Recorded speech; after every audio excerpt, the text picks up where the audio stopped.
Hello everybody, I'm Ramsis. And I'm TheVespor. And we're here for another edition of Vesper's Retro Reviews, our pilot review series. Transformers pilot of Season 1 series of Transformers cartoon series from 1984 was in 3 parts. So this will be More Than Meets the Eye Part 2. That's right, we're going to continue with the pilot here.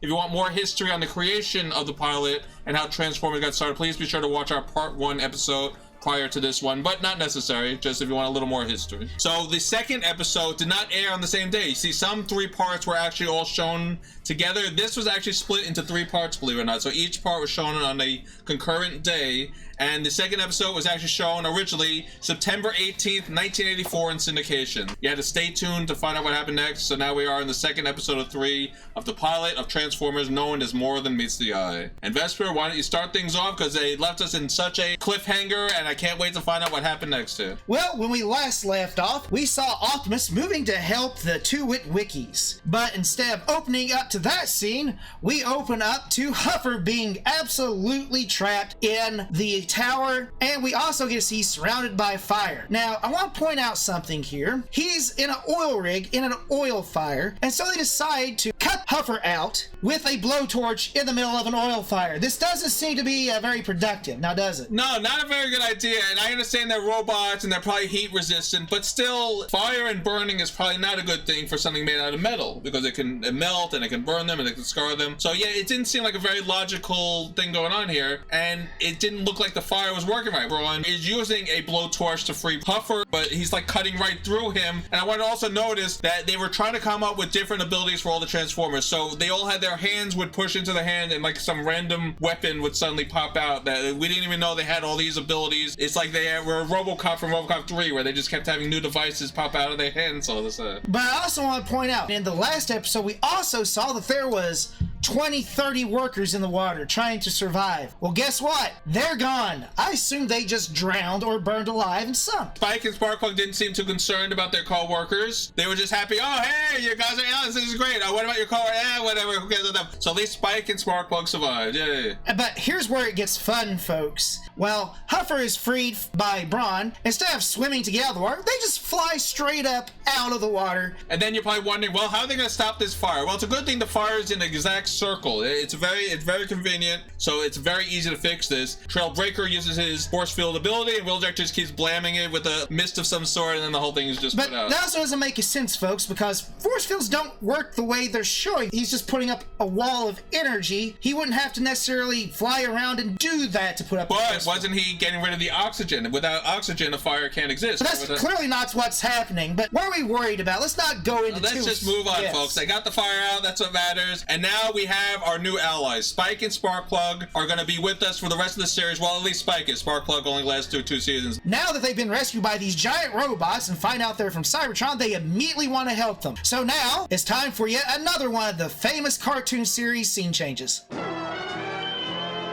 Spike is on top of the mountain that has the Ark within it, and he's like, golly gee, I just met some aliens. This is so exciting. I don't know if they're from the future or the past. They're from the past, Spike. And gee, I can't wait to tell them all about Earth. It's so exciting. He's like obsessed now, and Soundwave is like, hey, oh, this is so easy to spy on. I'm just gonna stand right here. Nobody can see me. And what does he do? Spike's about to walk by him, and he transforms into his tape deck for him. Yeah, that's right. And even Spike's like, gee, who left a cassette tape player here? Maybe these aliens use cassette technology just like us. It's like, all right, maybe Spike wants to keep a cassette player. I don't blame him. That's cool technology for 1984. So he carries it about a few feet into the Ark, plops it down, and just walks away. Yeah, he just leaves it. He found it. He didn't take it with and go, hey guys, which one of you giant robots left your cassette player outside? Very silly plot device. I understand why they did it, but very stupid. But now Soundwave opened to have Ravage infiltrate Teletran 1. And he's going to use the cassette mode of Ravage, which again does make sense that Teletran 1 runs on cassette tape technology. They obviously run on 5-foot by 5-foot floppy disks because they're Transformers, right? I guess so, yes. Very hard to look forward dimensionally when you're caught in a certain period. Like, wow, we've really gotten futuristic here. Cassette tapes and floppy disk and big screens and all this. We can't imagine that it would be anything better. So this is the futuristic technology that we're working with here in 1984. But what's even better about all this is we see that, unlike in the previous episode, there's now another Autobot building off to the side of the Ark. And they're repairing the Autobots, who, by the way, suffered no casualties other than getting wet. The whole bay is filled with moaning and groaning Autobots, and Ratchet, that's the doctor, is busy fixing everyone up. And I'm like, what battle were they in? I don't remember any of these Transformers getting hurt. But Spike being Spikes, he's wanting to know how Transformers transform. So, of course, he goes up to one of the most intelligent of Autobots and goes, Hound, how do you transform? Like this.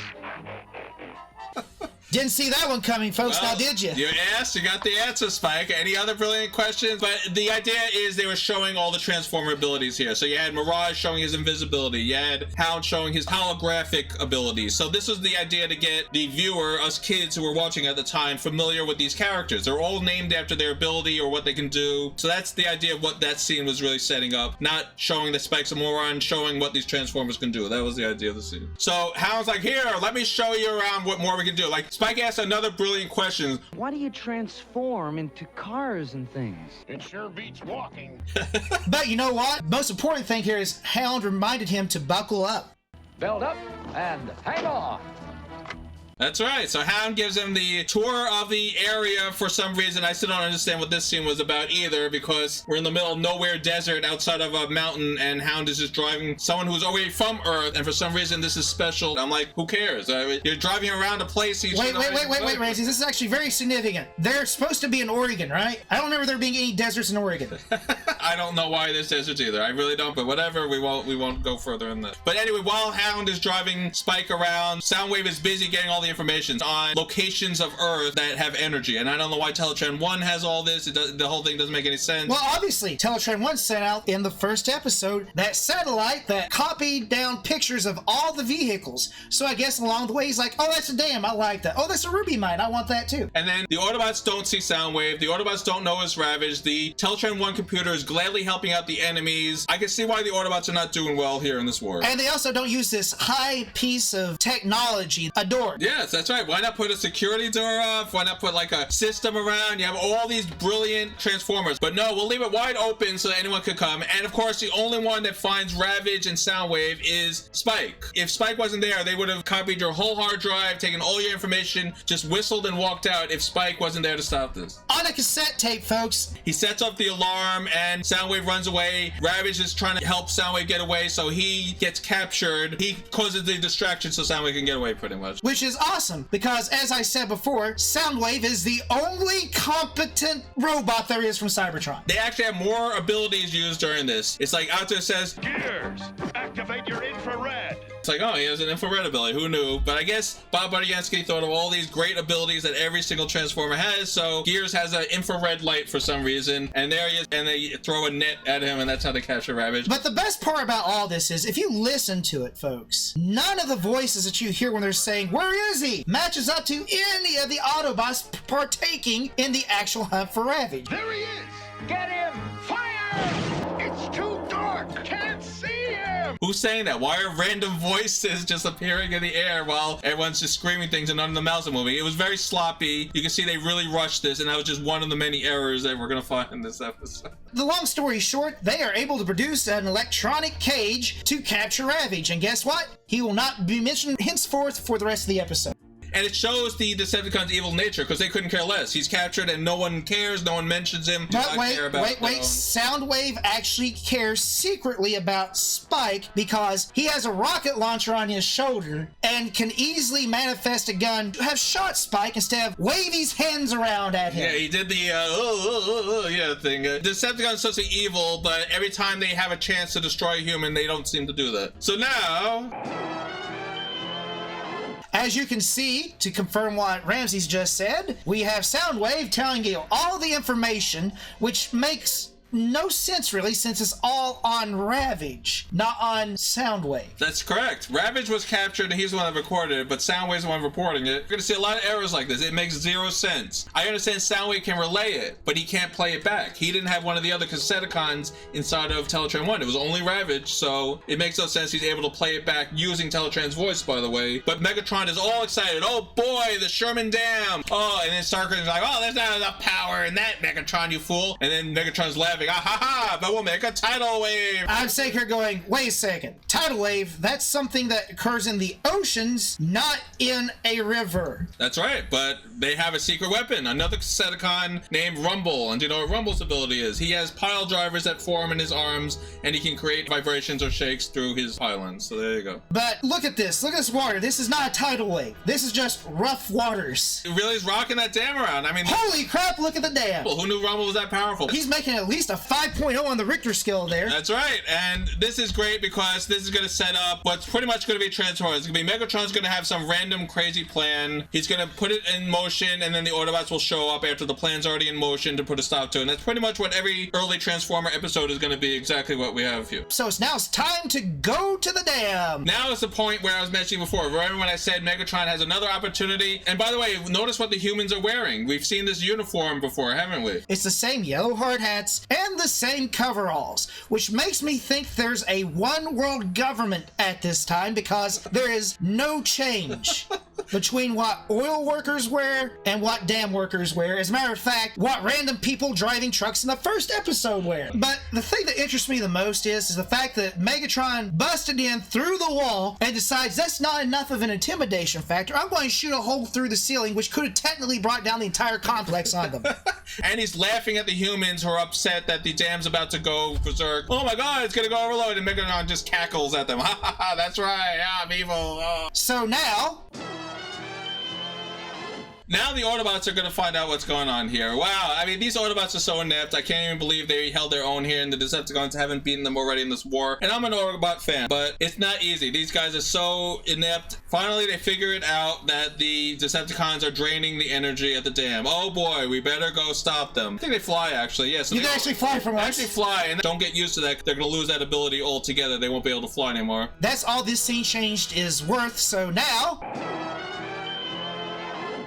we're back to the dam, and the Decepticons are producing Energon cubes. Now, I do want to point this out. Starscream's null ray stops machinery from working, so he comes up and shoots the 3 generators that are making the power. How's he getting Energon from generators that aren't putting out power? I don't know. It made no sense. They hooked the Energon cubes up to the null ray generators, and then the energy seeped in. I don't get the logic of it, but they just, again, showed off the weapons and abilities of the Transformers, and that's all that was about, to show, wow, Rumble can do this, and Starscream can do that, and Megatron. That was all that was about. At about this time, we see the Autobots drive into the actual river. That's right, drive in, I guess, is again, look at us, we're Autobots, we're gonna drive in heroically, and that's pretty much what they did. Not only do they drive in to stop them, they drive literally and stop literally about 30 feet from where Rumble is doing his thing. It's like they're here to rescue, but now we're just gonna stop far away from everything, discuss this, figure out if they're here, let's think about what's going on. Hound's the only one that's ready to drive in, and it's funny because he has his weird abilities. He suddenly put a mask over his face.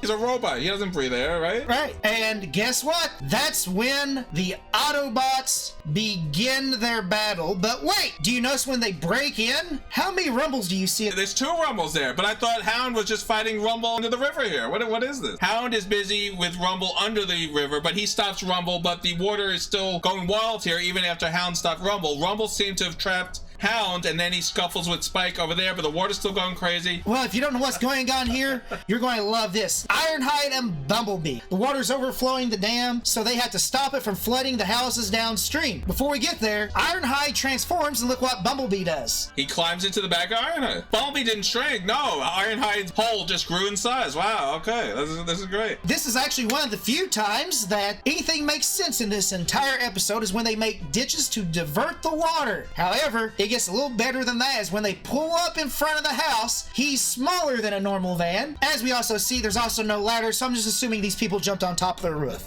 And we don't even know who's saying anything. You have female waving and a male voice. Hey, howdy! Thanks, neighbors! I don't know who's saying it. Maybe it's the person behind the house that's thanking them for the... It's time to go back to the fight.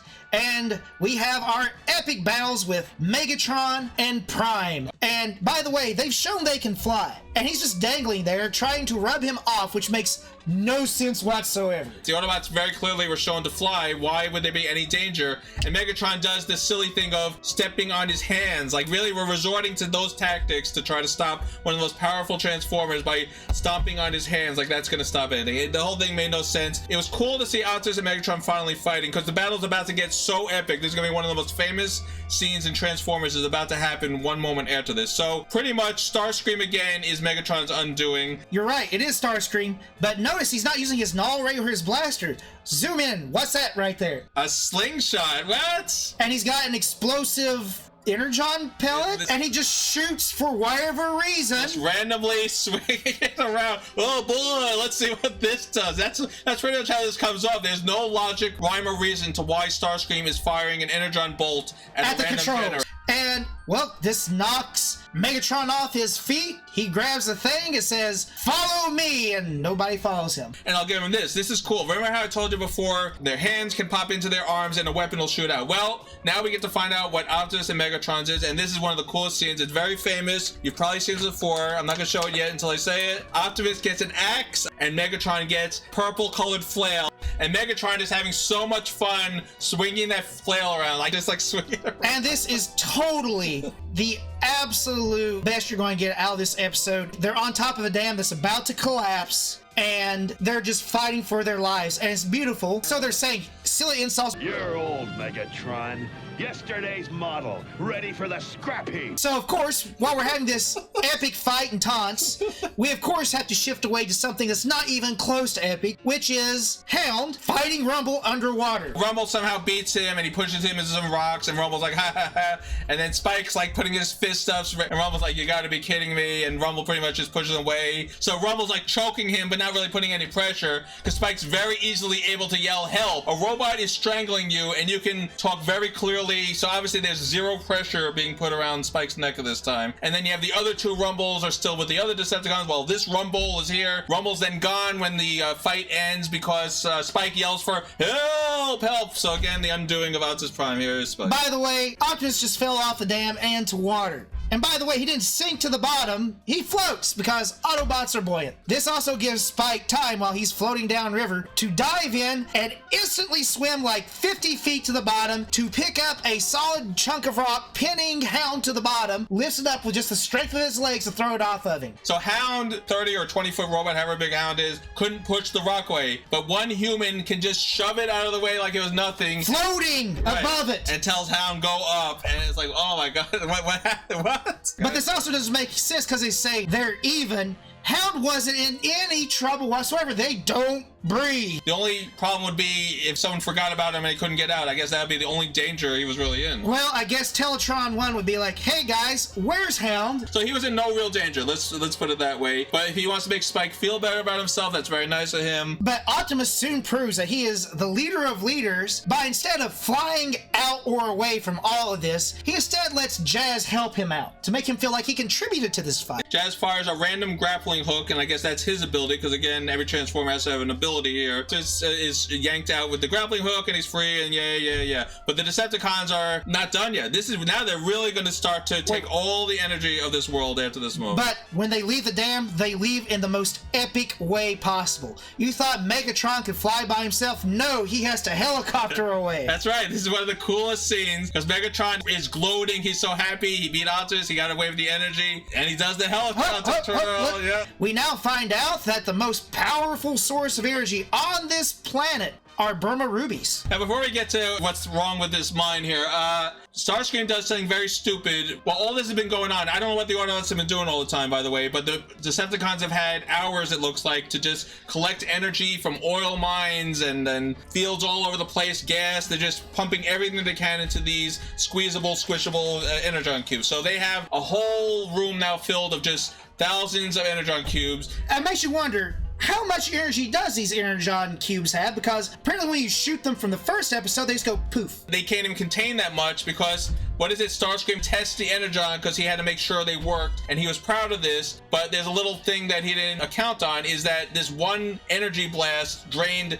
a whole stack of like 100 Energon cubes. If you look at those Energon cubes, you notice that each of them look to be about the size of a human's Rubik's Cube. Nothing's making sense here. Now they need even more energy because bumbling Starscream did it again. But we keep pointing out all the stupid things that Decepticons are doing. As far as I know, rubies are not a source of energy, are they? No, so they're gonna head to Burma for the most powerful rubies in the universe.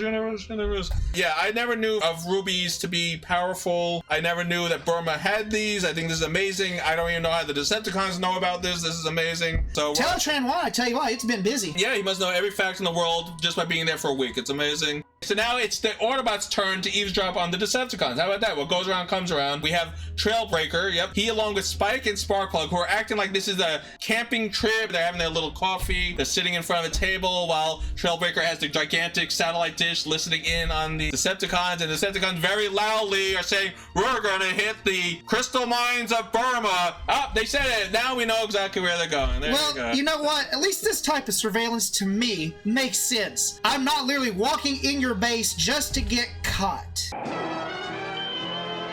When they get ready to take out, take a look at this. All right, so we got 6 reflectors, and we got some Rumble clones, and we got 2 Skywarps here. Wow. But here's the thing that makes it most interesting, I think, is after they take off, Trailbreaker is driving back with the Witwickies. Sparkplug just goes out north. This beats working at an oil refinery. I'm sitting here going, are they actually paying you anything? And after he says that, it's ironic that they get attacked by a group of Seeker Decepticons above. I think it's Thundercracker Skywarp, but they clone them so much, I don't know who's the real one and who's not the real one. And there was no way they should have known about them since they were apparently by this shot 10 miles away from their actual base. Yes, it didn't make any sense that they even knew about it, but there they are. They're blasting at them. It's like the bullets go flying, and Trailbreaker's like, I may not be fast, but I'm tough. and he's like avoiding all the shots, but he's like, I need help. And who does he call in? Why, he calls in 2 Lamborghinis, because you always can have a Lamborghini to save you. He calls in Sunstreaker and I'm throwing the flag. Lamborghinis will die to a pothole. They're on a dirt road.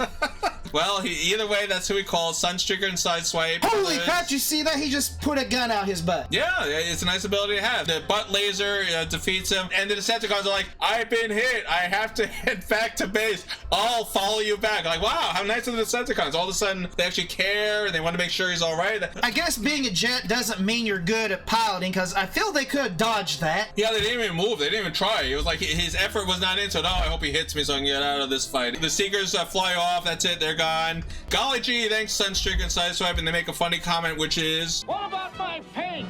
Don't worry, nobody'll notice. Just make left turns. all right, well, that was anticlimactic. Now we're gonna head to Burma, just like that. The Decepticons are already there. Now we're down in Burma, and we can see that this isn't your normal Burmese ruby mine. No, it really isn't. Look at this. You have pipes everywhere, red glowing. This is amazing. I didn't even know Earth had this in 1984. Why was Burma keeping this a secret from everybody? And you guys might not know what Burma is. It's now called Myanmar, but it is in Southeast Asia. It's actually right next to Thailand, and I'm sure you guys have heard of Thailand if you've played Street Fighter. And the funny part about this is not that they're in Burma, because I guess for Transformers to fly around the planet, it's not a very big deal. But what is the big deal is the Decepticons are already infiltrating it. Look at all the red things all over the place. They're filling up the red Energon cubes because red crystals make red energy. I don't know why that's relevant, but that's what's happening here. So they go out to here. They're all driving through. We assume they flew most of the way, and now they're driving. And we're like, oh no, what are we gonna do? The Decepticons are already in there. We don't know where they are. But don't worry, Sparkplug has a solution. He's going to take this explosive and tells him, when you set the timer, you only have 60 seconds, which blew my mind, because if you set a timer, you should have as much time as you give yourself. Why only 60 seconds? I don't know. That's not even the crazy part of this. The crazy part is Sparkplug is actually familiar with these mines. And we're like, oh, okay, that's interesting. Why is Sparkplug familiar with Burmese mines? Because he worked there, folks. I'll go. I've worked these mines. I know my way around. That makes no sense, all right? I'm sorry. I know this is a cartoon, 1984. We're looking too much into this. Sparkplug, who worked at an oil rig, he worked in Burma crystal mines in the past and is very familiar. I mean, really? Is that what we're going with here? Well, look here. Bumblebee volunteers to go with Sparkplug because he's small to get in there. Right, they're going to drive in the mine? No. He jumps in. They drive like 50 feet. Let's go, Bumblebee.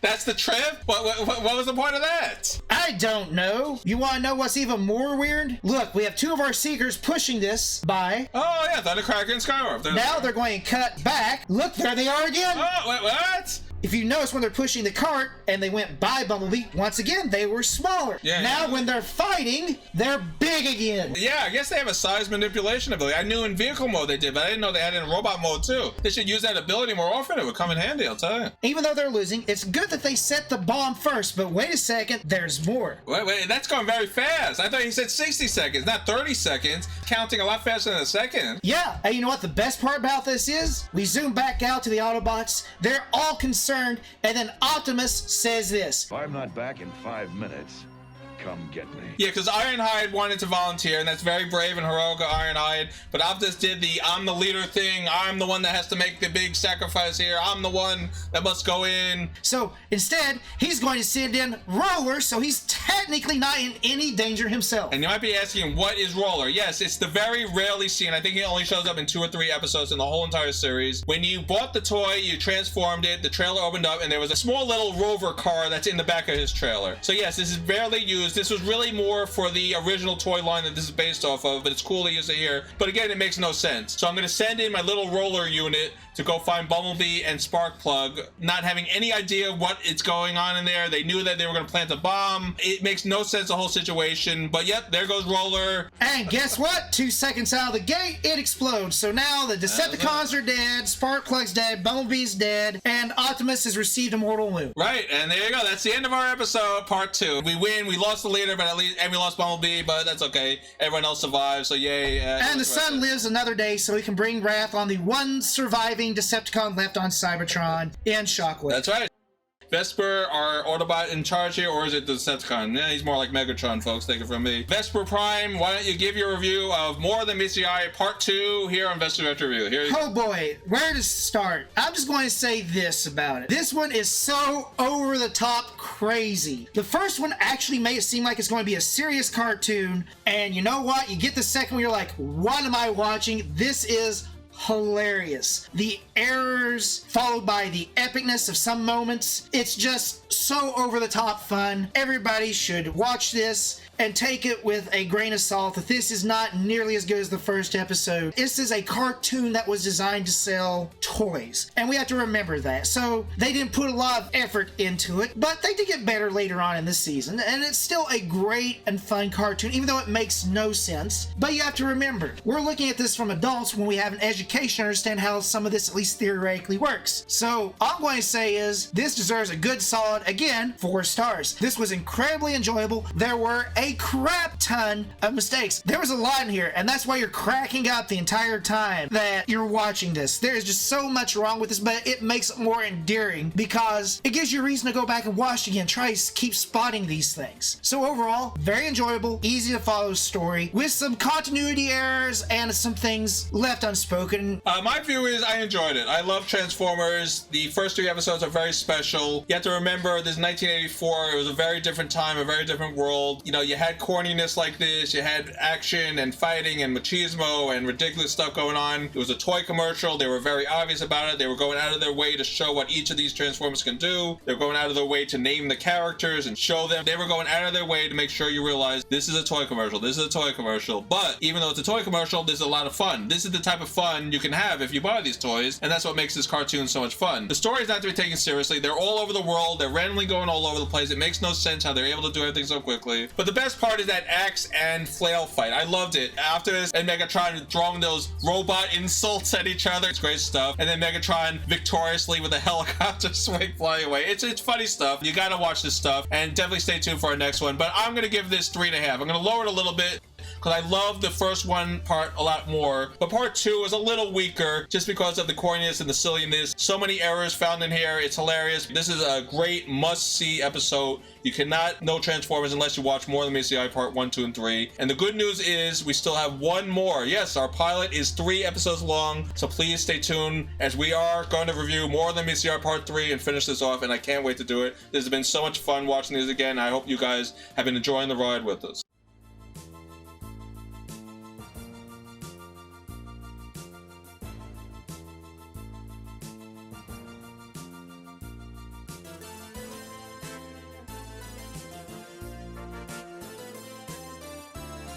So please don't forget to like, comment, subscribe, and ring that bell so we can bring you much more in the future where this came from.